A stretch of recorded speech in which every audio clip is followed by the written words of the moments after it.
Hello दोस्तों, welcome back to my channel once again. जो लोग पहले भी आए मेरे चैनल को प्लीज़ आप लोग सब्सक्राइब कर दीजिएगा। इस वीडियो में मैं चर्चा करने वाला हूँ समन कैपिटल लिमिटेड के बारे में। उम्मीद है आपको नाम यहाँ पे क्लियरली दिख रही होगी। मैं यहाँ पे डिस्क्लेमर ऐड ऑन करना चाहूँगा। मैं जो भी डाटा शेयर कर रहा हूँ सारा डाटा पब्लिकली अवेलेबल है। आप चाहते हैं तो खुद से भी चेकआउट कर सकते हैं। मैं किसी भी तरह का बाय और सेल की रिकमेंडेशन आपको यहाँ पर नहीं दे रहा हूँ।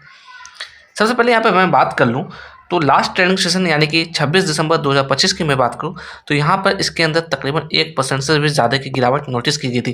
क्लोजिंग प्राइस की बात करूँ 139.88 के आसपास क्लोजिंग हमें देखने को मिली।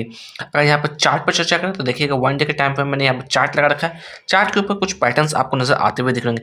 ये सारा पैटर्न्स मैंने इंडिकेटर के हेल्प से ड्रॉ आउट किया। आप चाहते हैं तो आप खुद से भी लगा के चेकआउट कर सकते हैं, फ्री ऑफ कॉस्ट में ये अवेलेबल है। अगर यहाँ पे मैं बात करूँ ये जो आप हाई देख रहे हैं ये कैंडल है आपका जनवरी फरवरी 2024 यानी कि ठीक आज से एक साल पहले की कैंडल है।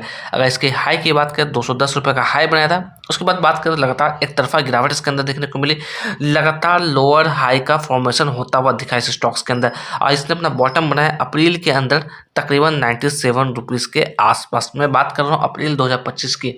अगर किसी ने इस बीच में बाई किया होगा इस लेवल्स के आसपास अभी भी बाई करके किसी ने रखा होगा उसे अभी भी काफ़ी बड़ी लॉस होती हुई दिख रही होगी।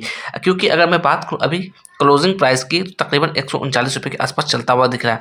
अगर हम लोग बात करें यहाँ पर यानी कि ये जो कैंडल दिख रहे हैं ये कैंडल है आपका अप्रैल 2025 की। यहाँ पर बॉटम बनाया था 97 रुपीज़ का यानी कि हम लोग एक तरह से कह सकते हैं डाउन साइड में ये एज अ सपोर्ट के तौर पर काम करता हुआ दिख सकता है। उसके बाद देखा जाए अच्छी खासी मोमेंटम इसके अंदर बनी और यहाँ पर मैं बात करूँ ये जो लेवल्स दिख रहे हैं ये लेवल्स है 193 का नवंबर 2025 के अंदर इस लेवल्स को अचीव किया। उसके बाद हम लोग बात करें लगातार इसके अंदर कहीं ना कहीं गिरावट वाली सिचुएशन देखने को मिल रही है या फिर हम लोग सिंपली कह सकते हैं कहीं ना कहीं ऊपर के लेवल से करेक्शन होता हुआ दिख रहा है। अभी हम लोग बात करें तो यहाँ पर देखिएगा मैं थोड़ा जूम इन करके दिखाने की कोशिश करूँ।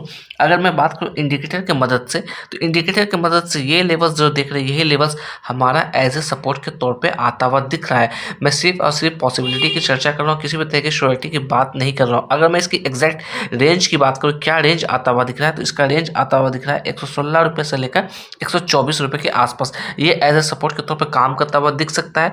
अगर इसके नीचे जाता है तो सेकंड सपोर्ट हमारा 100 रुपये के आसपास आता हुआ दिख रहा है। अगर मैं बात करूँ अपसाइड में रेजिस्टेंस के लिए तो ये जो लेवल्स दिख रहे हैं ये हमारे लिए एज ए रेजिस्टेंस के तौर पर आता हुआ दिख सकता है। इसकी वैल्यू की बात करें तकरीबन 160 रुपये के आसपास आती हुई दिख रही है। अगर कंपनी के बारे में कुछ और चीज़ों को लेकर चर्चा करें तो ये कंपनी बिलोंग करती है फाइनेंस सेक्टर से, हाउसिंग फाइनेंस सेक्टर से बिलोंग करती है। अगर मैं बात करूँ कुछ और कंपनियों को जो इस सेक्टर से बिलोंग करती है, मैं बात करूँ बजाज हाउसिंग फाइनेंस की या फिर बात कर लेते हैं LIC हाउसिंग फाइनेंस की या बात करूँ PNB हाउसिंग फाइनेंस की या बात कर लो पीरामल हाउसिंग फाइनेंस की, जितनी भी फाइनेंस सेक्टर से बिलोंग कर रही है कंपनी सारी कंपनी के अंदर अभी गिरावट वाली सिचुएशन बनी हुई है। अगर मैं बात करूँ इसके लिए नेगेटिव बातों को लेकर तो सबसे पहले जो बात निकलती हुई आ रही है वो है इसके प्रमोटर्स। इसके जो प्रमोटर्स है उन्होंने सारा माल इसका बेच रखा है। प्रमोटर्स के पास सिंगल एक क्वांटिटी भी शेयर नहीं है, 0 शेयर्स प्रमोटर्स के पास है। और वहीं कंपेयर करने की कोशिश करूँ मैं रिटेलर्स से तो रिटेलर्स के पास तकरीबन 60% की हिस्सेदारी है। आप समझ पा रहे होंगे जहाँ प्रमोटर्स है उनके पास एक सिंगल शेयर नहीं है, वहीं पर रिटेलर्स की बात करूँ या पब्लिक की बात करूँ उनके पास 60% की हिस्सेदारी है। अगर कंपनी के ऊपर मैं बात करूँ डेप्ट यानी कि कर्ज की तकरीबन 45,000 करोड़ की कर्ज है कंपनी के ऊपर। फेस वैल्यू की बात करूँ 2 रुपये के फेस वैल्यू से कंपनी ट्रेड करती हुई दिख रही है। अगर मैं बात करूँ फ्राइडे के दिन यानी कि 26 दिसंबर 2025 के दिन इसके अंदर वॉल्यूम जो जनरेट हुई थी तकरीबन 11 लाख के आसपास की वॉल्यूम जनरेट होती हुई दिखी थी। वहीं पर डिलीवरी और परसेंटेज की बात करें तकरीबन 46% की डिलीवरी इसके अंदर उठाई गई थी अकॉर्डिंग टू टिकट। अगर मैं परफॉर्मेंस की चर्चा करूँ परफॉर्मेंस यहाँ पर लो नजर आता हुआ दिख रहा है। वैल्यूशन की बात कर लेते हैं, वैल्यूशन यहाँ पर एवरेज नजर आता हुआ दिख रहा है। ग्रोथ की बात करें ग्रोथ यहाँ पर लो नजर आता हुआ दिख रहा है। एंट्री पॉइंट की बात करें एंट्री पॉइंट यहाँ पर एवरेज नजर आता हुआ दिख रहा है। तो इस लेवल्स को देखकर आपको जल्दबाजी नहीं करना है, अपने फाइनेंशियल एक्सपर्ट से बात करिएगा तभी किसी तरीके का डिसीजन लीजिएगा इस स्टॉक्स के अंदर। अगर मैं बात करूँ इसके अंदर रिटर्न्स को लेकर तो देखिएगा लास्ट ट्रेडिंग सेशन के दिन 1% की गिरावट इसके अंदर नोटिस की गई थी। वहीं पर कंपेयर करने की कोशिश करूँ पिछले एक महीने से तो पिछले एक महीने से लगभग 10.29% की गिरावट इसके अंदर नोटिस की गई। वहीं पिछले एक साल से कंपेयर करने की कोशिश करें तो यहाँ पर देखिएगा तकरीबन 9.22% की गिरावट इस स्टॉक्स के अंदर नोटिस की गई है।